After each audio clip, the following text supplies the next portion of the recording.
Hi hello everyone, ಎಲ್ರಿಗೂ ನಮಸ್ಕಾರ. ನನ್ನ ಭಂಡಾರ ಯೂಟ್ಯೂಬ್ ಚಾನಲ್ಗೆ ನಿಮ್ಮೆಲ್ಲರಿಗೂ ಸ್ವಾಗತ. ಸ್ನೇಹಿತರೆ, ದೃಷ್ಟಿ ದೇವರನ್ನೇ ಬಿಟ್ಟಿಲ್ಲವೆಂದ ಮೇಲೆ ಮನುಷ್ಯನನ್ನು ಬಿಡುತ್ತದೆಯೇ? ಈ ಕಾರಣಕ್ಕಾಗಿಯೇ ತಿರುಪತಿ ಸನ್ನಿಧಾನದಲ್ಲಿ ಪ್ರತಿನಿತ್ಯವೂ ತಿಮ್ಮಪ್ಪನಿಗೆ ದೃಷ್ಟಿಯನ್ನು ತೆಗೆಯಲಾಗುತ್ತದೆ. ಇಲ್ಲೇ ನಾವು ದೃಷ್ಟಿ ಎಷ್ಟು ಕೆಟ್ಟದ್ದು ಎಂಬುದನ್ನು ಅರ್ಥ ಮಾಡಿಕೊಳ್ಳಬಹುದು. ಹೌದು, ಮನುಷ್ಯನ ದೃಷ್ಟಿಯನ್ನು ಕೆಟ್ಟ ದೃಷ್ಟಿ, ನರದೃಷ್ಟಿ ಎಂದು ಕರೆಯುತ್ತಾರೆ. ಮನುಷ್ಯನ ದೃಷ್ಟಿಗೆ ಅಥವಾ ನರದೃಷ್ಟಿಗೆ ಬೆಂಕಿ ಇಲ್ಲದೆ ಮನೆಯನ್ನು ಸುಡುವ ಶಕ್ತಿ ಇದೆ. ನರದೃಷ್ಟಿಯಷ್ಟು ಕೆಟ್ಟದ್ದು ಯಾವುದೂ ಇಲ್ಲ. ನರದೃಷ್ಟಿಯಿಂದ ಮನುಷ್ಯ ಆರ್ಥಿಕ ಸಮಸ್ಯೆಗಳಿಂದ ಹಿಡಿದು ಆರೋಗ್ಯದ ಸಮಸ್ಯೆಗಳವರೆಗೂ ನಾನಾ ಸಮಸ್ಯೆಗಳನ್ನು ಎದುರಿಸಬೇಕಾಗುತ್ತದೆ. ಕೆಟ್ಟ ದೃಷ್ಟಿ ಬಿದ್ದಾಗ ಅವನು ಎಂತಹ ಸಿರಿವಂತನಾಗಿದ್ದರೂ ಕ್ಷಣ ಮಾತ್ರದಲ್ಲಿ ಭಿಕ್ಷುಕನಾಗಬಹುದು. ಹಾಗಾಗಿ ಜನರು ದೃಷ್ಟಿಗೆ ಭಯಪಡುತ್ತಾರೆ. ದೃಷ್ಟಿ ಬಿದ್ದ ಕ್ಷಣ ಎಷ್ಟೇ ಏಳಿಗೆಯನ್ನು ಹೊಂದಿದರೂ ಎಲ್ಲವೂ ನಾಶವಾಗಿ ಬಿಡುತ್ತದೆ.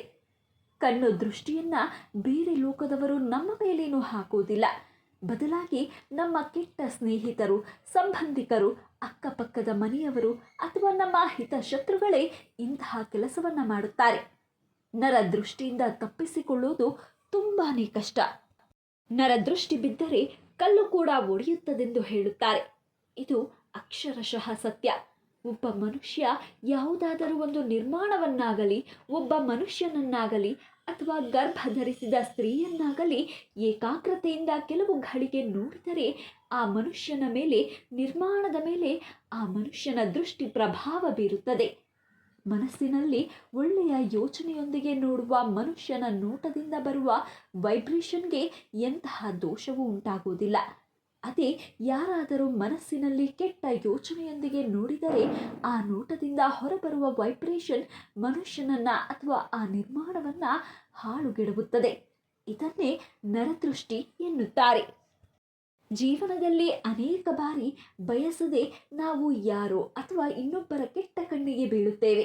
ದುಷ್ಟ ಕಣ್ಣು ವೃತ್ತಿ, ವ್ಯಾಪಾರ ಹಾಗೆ ಸಂಪತ್ತಿನ ಮೇಲೆ ಪರಿಣಾಮ ಬೀರೋದಲ್ಲದೆ ಕೆಲವೊಮ್ಮೆ ಸಂಬಂಧಗಳು, ಪ್ರೀತಿಯ ಮೇಲೂ ಪರಿಣಾಮ ಬೀರುತ್ತದೆ. ನಮ್ಮ ಮಕ್ಕಳು ಕೆಟ್ಟದ್ದನ್ನು ಅನುಭವಿಸಿದಾಗ ನಾವು ಹೆಚ್ಚು ಬಳಲುತ್ತೇವೆ. ದುಷ್ಟ ಕಣ್ಣುಗಳು ನಮ್ಮ ಮೇಲೆ ಬೀಳೋದು ಒಂದು ರೀತಿಯ ದೋಷವೆಂದು ಪರಿಗಣಿಸಲಾಗುತ್ತದೆ. ಒಬ್ಬ ಮನುಷ್ಯನನ್ನ ಕಷ್ಟದ ಕೂಪದಲ್ಲಿ ಮುಳುಗಿಸಲು ಇದೊಂದು ಸಾಕು. ಧನಾತ್ಮಕ ಮತ್ತು ಋಣಾತ್ಮಕ ಎಂಬ ಎರಡು ರೀತಿಯ ಶಕ್ತಿಯು ಪ್ರತಿಯೊಬ್ಬ ವ್ಯಕ್ತಿಯಲ್ಲಿ ಸಕ್ರಿಯವಾಗಿರುತ್ತದೆ. ಕೆಲವರಿಗೆ ಹೆಚ್ಚು ಸಕಾರಾತ್ಮಕ ಶಕ್ತಿ ಇದ್ದರೆ ಇನ್ನು ಕೆಲವರಿಗೆ ಹೆಚ್ಚು ನಕಾರಾತ್ಮಕ ಶಕ್ತಿ ಇರುತ್ತದೆ.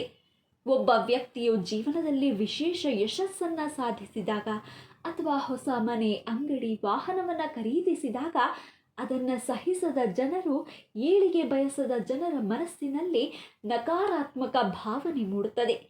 ಇದನ್ನೇ ಕೆಟ್ಟ ದೃಷ್ಟಿ ಎನ್ನಲಾಗುತ್ತದೆ. ಒಬ್ಬರ ದುಷ್ಟ ಕಣ್ಣು ಯಾವುದರ ಮೇಲಾದರೂ ಇದ್ದಾಗ ಆ ವ್ಯಕ್ತಿಗೆ ಕೆಟ್ಟದ್ದಾಗುತ್ತಾ ಹೋಗುತ್ತದೆ. ಹಾಗಾದರೆ ತಡ ಯಾಕೆ?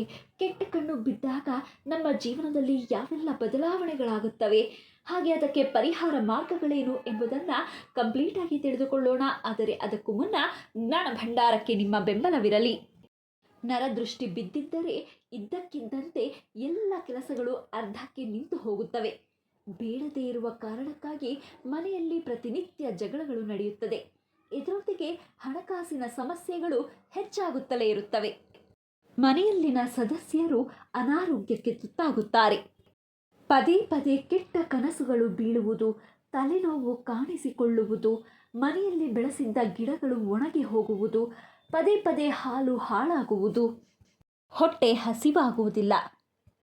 ಇನ್ನು ಇದಕ್ಕೆ ಪರಿಹಾರ ಮಾರ್ಗಗಳೆಂದರೆ ಮುಷ್ಟಿಯಲ್ಲಿ ಕಲ್ಲುಪ್ಪನ್ನು ಹಿಡಿದುಕೊಂಡು ತಲೆಯಿಂದ ಪಾದದವರೆಗೂ 3 ಬಾರಿ, ಎಡದಿಂದ ಬಲಕ್ಕೆ, ಬಲದಿಂದ ಎಡಕ್ಕೆ 3 ಬಾರಿ, ಪಾದದಿಂದ ತಲೆಗೆ 3 ಬಾರಿ ಸುತ್ತಿ ದೃಷ್ಟಿ ತೆಗೆದು ಉಪ್ಪನ್ನು ಬೆಂಕಿಗೆ, ಸಿಂಕ್ಗೆ ಅಥವಾ ಮೋರಿಗೆ ಹಾಕಿ.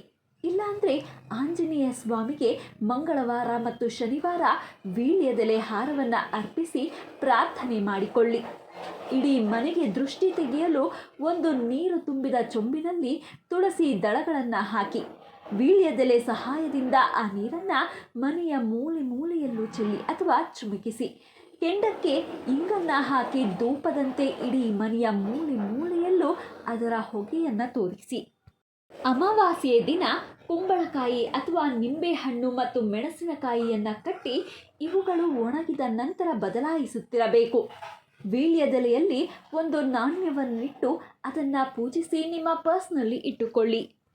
ಸಾಸಿವೆ, ಬೆಳ್ಳುಳ್ಳಿ, ಹಳಕುಗಳು, ಈರುಳ್ಳಿ ಸಿಪ್ಪೆ, ಉಪ್ಪು, ಒಣಮೆಣಸಿನಕಾಯಿ ಈ ಎಲ್ಲ ಪದಾರ್ಥಗಳನ್ನು ಒಂದು ಪಾತ್ರೆಯಲ್ಲಿ ಹಾಕಿ ಒಲೆಯ ಮೇಲೆ ಇರಿಸಿ ಅವು ಸಿಹಿಯೋವರೆಗೂ ಬಿಡಬೇಕು. ನಂತರ ಆ ಮಿಶ್ರಣವನ್ನು ದೃಷ್ಟಿ ತಗುಲಿದ ವ್ಯಕ್ತಿಯ ತಲೆಯ ಸುತ್ತಲೂ 14 ಬಾರಿ ತಿರುಗಿಸಿ ನಂತರ ಆ ಮಿಶ್ರಣವನ್ನು ದೂರಕ್ಕೆ ಎಸೆಯಬೇಕು. ಊಟದ ವಿಚಾರವಾಗಿ ಸಮಸ್ಯೆಗಳಾಗುತ್ತಿದ್ದರೆ ಅದಕ್ಕೂ ಸುಲಭ ಪರಿಹಾರವಿದೆ. ತಟ್ಟೆಯಲ್ಲಿ ಆಹಾರ ಬಡಿಸಿದ ನಂತರ ಎಲ್ಲ ಆಹಾರ ಪದಾರ್ಥಗಳಲ್ಲಿ ಸ್ವಲ್ಪ ಭಾಗವನ್ನು ತೆಗೆದುಕೊಂಡು ಅದನ್ನು ಇನ್ನೊಂದು ತಟ್ಟೆಯಲ್ಲಿ ಇರಿಸಿ ಅದರ ಮೇಲೆ ಗುಲಾಲ್ ಸಿಂಪಡಿಸಿ. ಹಾಗೆ ಯಾವುದಾದರೂ ಅಡ್ಡದಾರಿಯಲ್ಲಿ ಇರಿಸಿ ಈ ಪ್ರಕ್ರಿಯೆಯನ್ನು ಪೂರ್ಣಗೊಳಿಸಿದ ನಂತರ ಹಿಂತಿರುಗಿ ನೋಡಬೇಡಿ. ಕೆಟ್ಟ ದೃಷ್ಟಿಯಿಂದ ಬಾಧಿತನಾದ ವ್ಯಕ್ತಿಯನ್ನು ರಕ್ಷಿಸಲು ವೀಳ್ಯದೆಲೆಯಲ್ಲಿ 7 ಗುಲಾಬಿ ದಳಗಳನ್ನು ಇರಿಸಿ ಇಷ್ಟ ದೇವರನ್ನು ಸ್ಮರಿಸುವ ಮೂಲಕ ಅದನ್ನು ತಿನ್ನಿ. ಶೀಘ್ರದಲ್ಲೇ ಕೆಟ್ಟ ದೃಷ್ಟಿಯನ್ನು ತೊಡೆದು ಹಾಕಬಹುದು. ಶನಿವಾರ ಹನುಮಾನ್ ದೇವಸ್ಥಾನದಲ್ಲಿ ಹನುಮಂತನನ್ನು ಪೂಜಿಸಿದ ನಂತರ ಅವರ ಪಾದಗಳಿಂದ ಕುಂಕುಮವನ್ನು ತೆಗೆದುಕೊಂಡು ಯಾವ ವ್ಯಕ್ತಿಗೆ ದೃಷ್ಟಿಯಾಗಿದೆ ಅವರ ಹಣೆಗೆ ಹಚ್ಚಿ. ದುಷ್ಟ ಕಣ್ಣಿನ ಪರಿಣಾಮ ನಿವಾರಣೆಯಾಗುತ್ತದೆ. ಕೇಳಿದ್ರಲ್ಲ ಸ್ನೇಹಿತರೆ, ಇದಿಷ್ಟು ನರದೃಷ್ಟಿಯಿಂದಾಗುವ ಸಮಸ್ಯೆಗಳು ಹಾಗೆ ಅದರ ಪರಿಣಾಮಗಳು. ಇವತ್ತಿನ ಈ ಮಾಹಿತಿ ತಮ್ಮೆಲ್ಲರಿಗೂ ಇಷ್ಟವಾಗಿದ್ದಲ್ಲಿ ದಯವಿಟ್ಟು ಈ ವಿಡಿಯೋನ ಲೈಕ್ ಮಾಡಿ, ಶೇರ್ ಮಾಡಿ. ಹಾಗೆ ಮತ್ತಷ್ಟು ಇಂಟ್ರೆಸ್ಟಿಂಗ್ ವಿಡಿಯೋಸ್ಗಳಿಗಾಗಿ ನಮ್ಮ ಚಾನಲನ್ನು ಸಬ್ಸ್ಕ್ರೈಬ್ ಆಗಿ ಪಕ್ಕದಲ್ಲೇ ಕಾಣುವ ಬೆಲ್ ಐಕಾನ್ನ ಕ್ಲಿಕ್ ಮಾಡಿ ಅಂತ ಹೇಳ್ತಾ once again thank you guys. Take care. Bye.